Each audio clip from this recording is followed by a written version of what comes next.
Welcome to Rugby 100 Club. It's your boy, Matt Courtright, with the co-host, Paul Burdick. What's up, everybody? What a week, dude. Dude. What a week. We both won. Yeah, that's nice. Something happened. Yeah. I know, like Seattle playing with so many injuries, right? And if I remember right, you were picking New England, and I'm like, man, I'm sticking to my team, but oh boy, I don't know how well it's going to go with all these injuries. And they pulled it off. They, man, that first half was a battle. That was a very, very defensive start. And then second half, Seattle, I don't know what Clarkey said, but it motivated the boys and it got them going. I think they scored 21 unanswered points, if I remember right, something along those lines. It was 11-5 at the half. It ended 27-11, so 22 straight. You were a point off. Gotcha. Yeah, and Riekert had his 99th cap in New England. He will have his 100th cap in DC this week. That'll be unless if he doesn't play. Yeah, like they got extra people to pull in and place, right? I mean, if they want to concede, they could do that. And then that guarantees the next game's a home game, but it's probably not in their best interest to do that. Yeah. Well, and then speaking of guys coming up on 99, man, I want to say Turnbull over there in Chicago, he's getting up in the upper 90s, if I remember right. Last time I saw him, I was guessing he was already at 98. Do you remember what number he's at? Spot on. It was 98, and that was either week 1 or week 2. So yeah, he's two games away from 100. When we saw him in Nashville, he thought that he would be on the roster the following week. Definitely thought he'd be on the roster this week. And to not see him on the roster is really concerning. It's agreed. All that talent. Hey, if you want to send him over to Seattle, we might have a spot for him. I'm just saying, guys. Just saying. Come on over, buddy. You played. So if that happens, we could let Riekert head and have another week off. That way, he gets the 100 at home, and then Jake Turnbull gets his 100. We all end up happy. I love that idea. Yeah. Oh man, come on, Jake.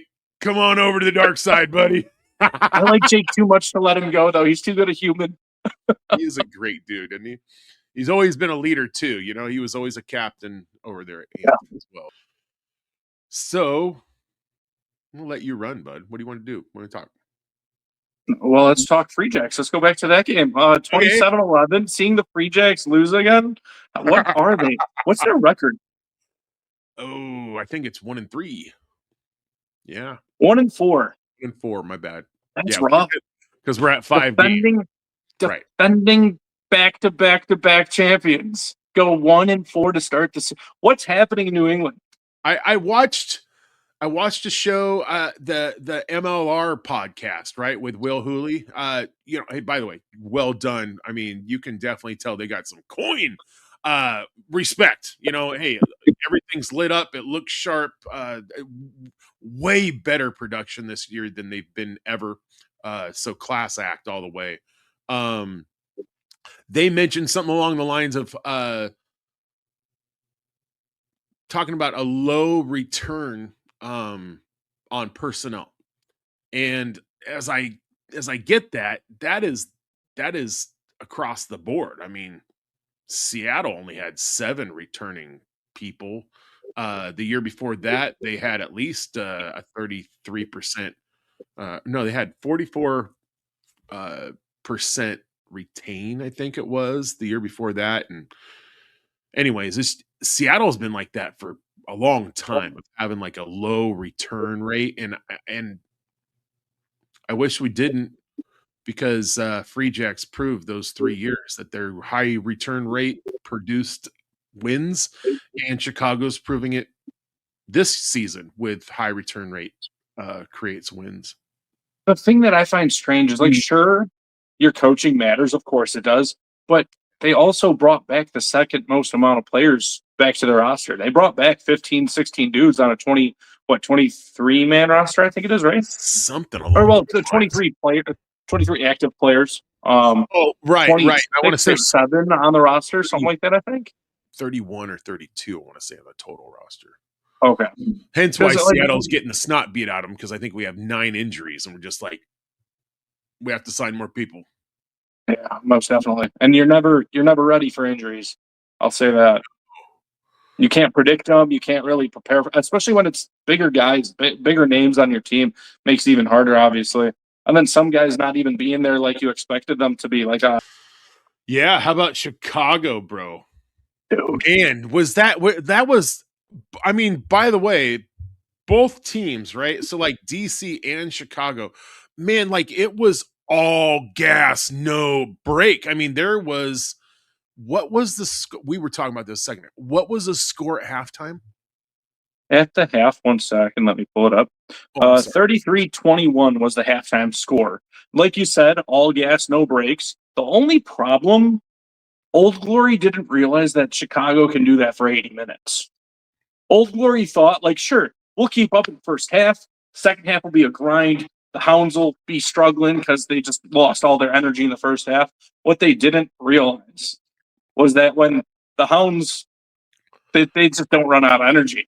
They just keep, it's nuts. They just keep going. It was, the 65th, 70th minute, and they were still firing on all cylinders. Heck, they scored at the 81st or 82nd minute. It was after the 80th, that's all I know, on a turnover by the Old Glory. They gave one up, and Santiago Videla just ran it.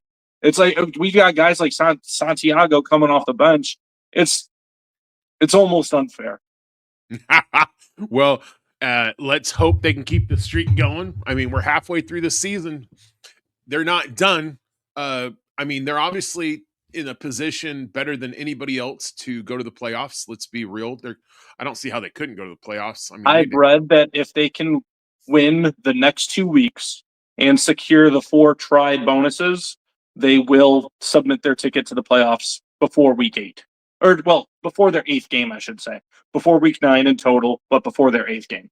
So they can lock up the playoffs pretty early this year and then just let subs play, let the starters get rest kind of thing, and then get everybody well-oiled and well-ran for the playoffs. Who do you think will be the bottom 2? I mean, we're halfway through. It's hard. 3 of the 6 teams are, 2 and 3. If it wasn't, the difference in points is all it's separating us, as we know. And Seattle's above Anthem by all of 1 point at this moment. So, like, it's not much to hang your hat on. Yeah. I'd say, I think it's easy to say the Free Jacks don't make the playoffs just because of how cold they've been. And I know last week I said they'd sneak into the playoffs. They'd be that 4th team. After that loss to Seattle, I think I've not necessarily lost hope, because I never had hope in them. I just had thought that they'd be able to make the playoffs and be able to fix their issues. I don't think that anymore. Let's be honest, Paul. You like to play devil's advocate, is what it is.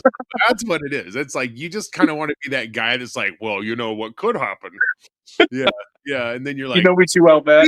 Yeah, because I'm like, afterwards, I'm like, you really believe in the BS sometimes you say, and you're like, well, I mess with people, It's like, something, yes, dude. Come on, guys. Oh, goodness, right? Yeah. I mean, I love just shoot from the hip, bro. Why not? Exactly. I'd say the Free Jacks and probably Anthem. Anthem will probably miss the playoffs. I think they're couple of wins. I think that's all they'll get, and it's just going to be hard for them the rest of the season, I think. Man, I'm just wondering, like, it's such a fast season. They got their 1 bye week. So everybody, it's from here out, it's 5 weeks of just throttle down. Now we're going to really see what California Legion's really made of, in all sincerity, because we've all talked about the lack of home field advantage and such like that. But their talent pool, man, they're doing really well, and they've shown how, their attack can be, their offense in general. They've only got 2 home games left. They're both NorCal games, so see how those go. I do expect a lot out of them. I think they're gonna put up a strong run for their money in the playoffs. probably make it to the championship, probably lock up that number 2 seed. I can't see anybody beating, really? or not necessarily beating Legion, but I think Legion will hold on to that second seed just because if you look at the standings, they've got 6 over Seattle, and that's not safe, but that's kind of safe. So they'd really have to slip up. They'd really have to mess up in the next 5 weeks for them to really fall back down and get surpassed, which could happen. Don't get me wrong. They could go cold and they could just lose out. I've been wrong before. Well, I'll say that. I really like what Anthem's been doing. I hope that this lull here lets them get back on top and start just plowing through. I'm curious if they're gonna, rotate their front pack a little more now that they've had 5 games. I'm kind of surprised not to see Seth Smith getting in the rotation. I mean, you have this massively talented guy. Played all season, the last 2 seasons for Houston, was in the championship, held his own. I mean, he's got a mad reputation.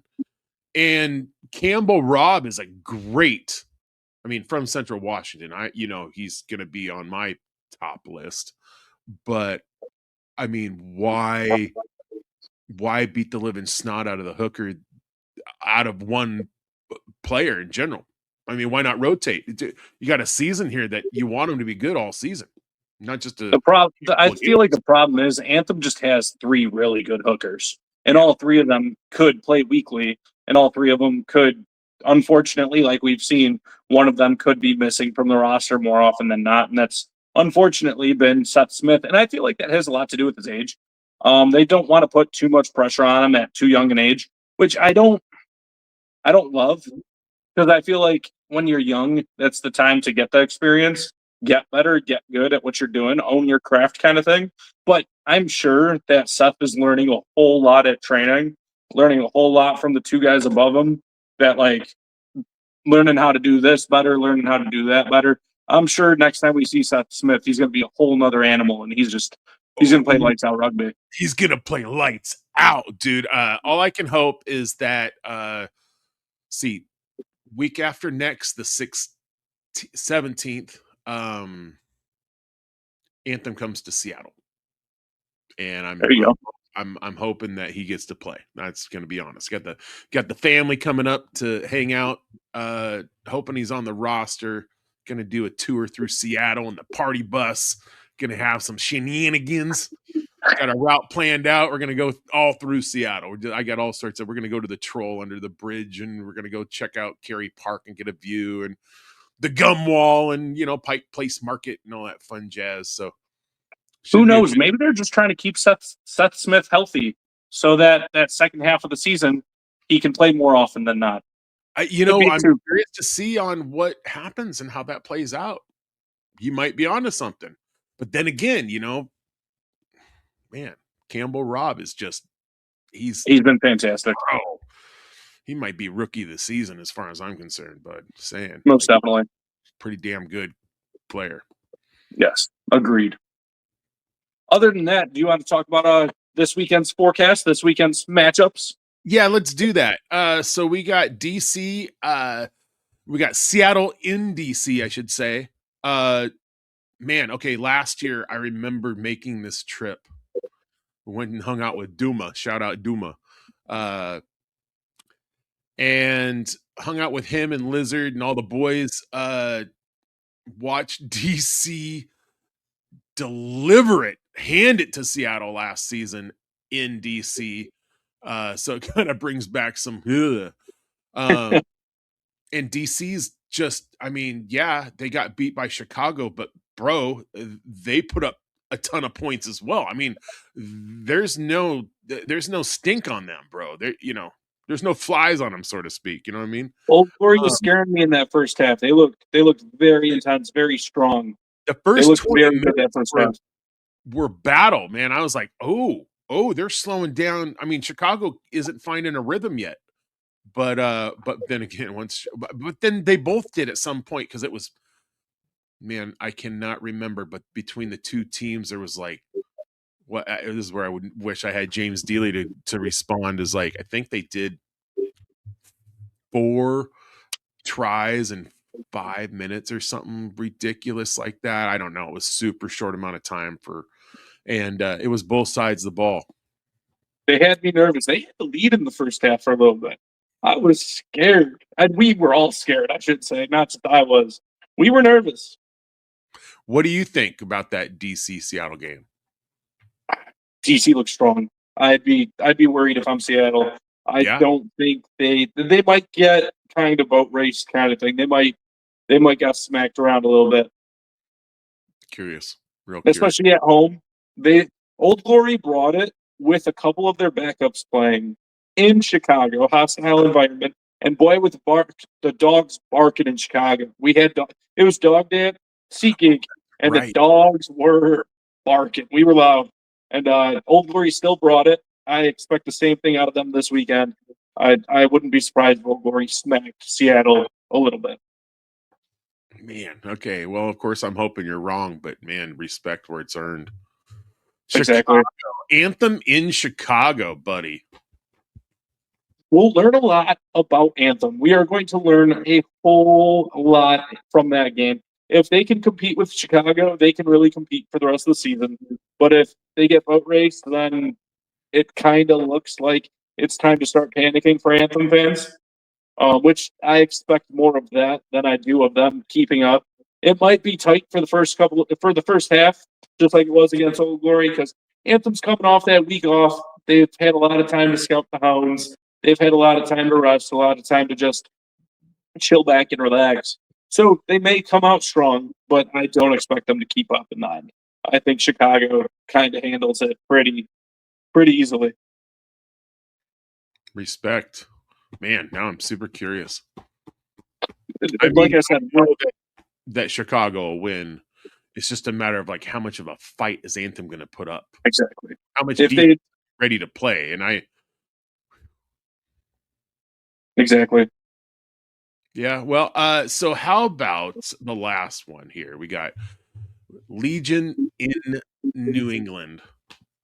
Man, if New England's going to pull off a game, they have to just they're going to have to go for it this time. They're going to have to really show that they want to play. I think if they don't put up a fight and get a W this week, I feel sorry for their fan base for 2 seconds. Oh, I'm over it. But like they are getting their asses handed to them. It's been ugly.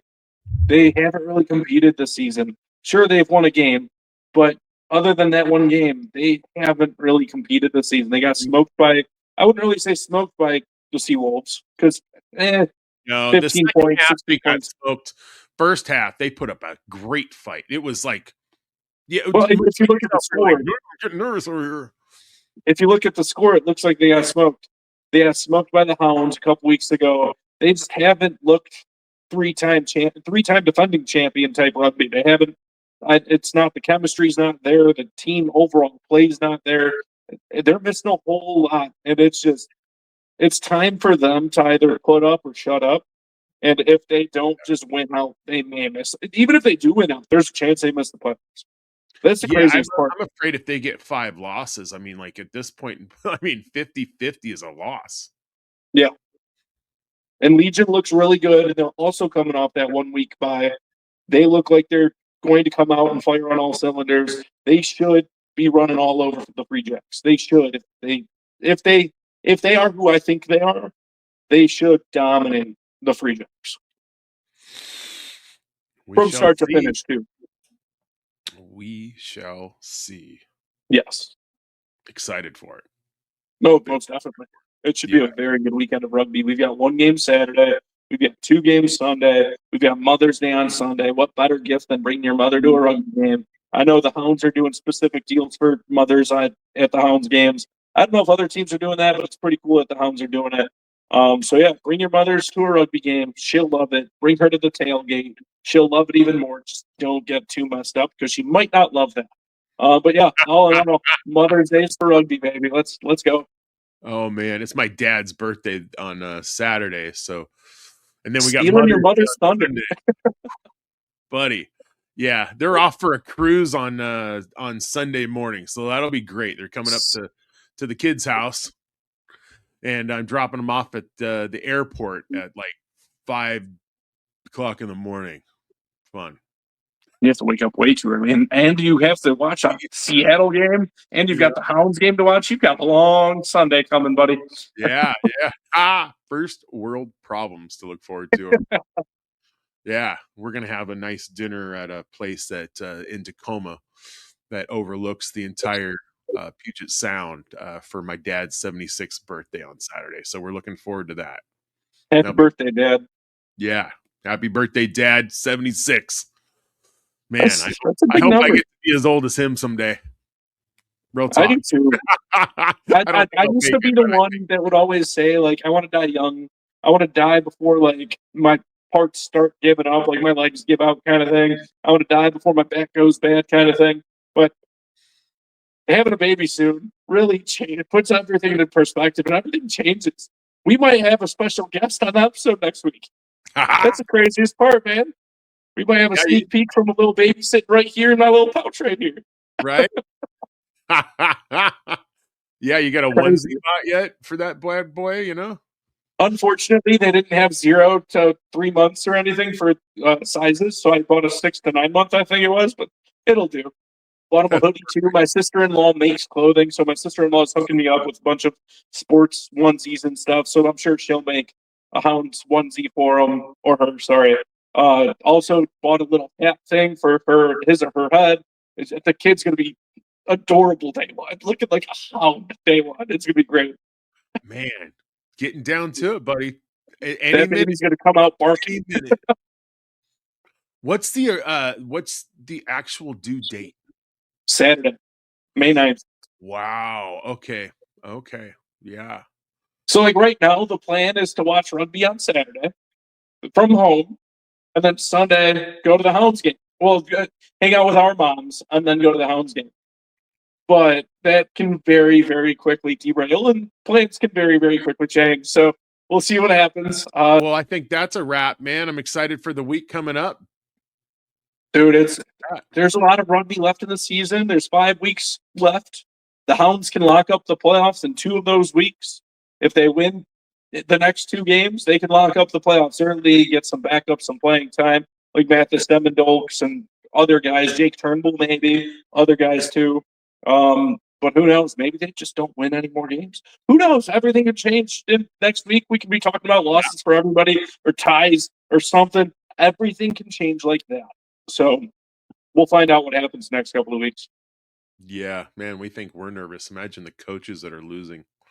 They're nervous. Oof, especially the rejects coach. Like, they definitely have a great coach at the helm. They definitely do. We'll see what he does. Lord knows he's going to try anything and everything possible, because why wouldn't you? He's going to try playing with 15 backs instead of having front 8 and back 9 or whatever. He's going to throw stuff at the wall and see if it sticks. He might as well at this point. You know, what's interesting is last week with New England and Seattle, they made a good point or James Dealey again made a good point, was they're the only 2 in the league that have lifted the shield. Everybody else is gone. Yeah. And something else I thought about was that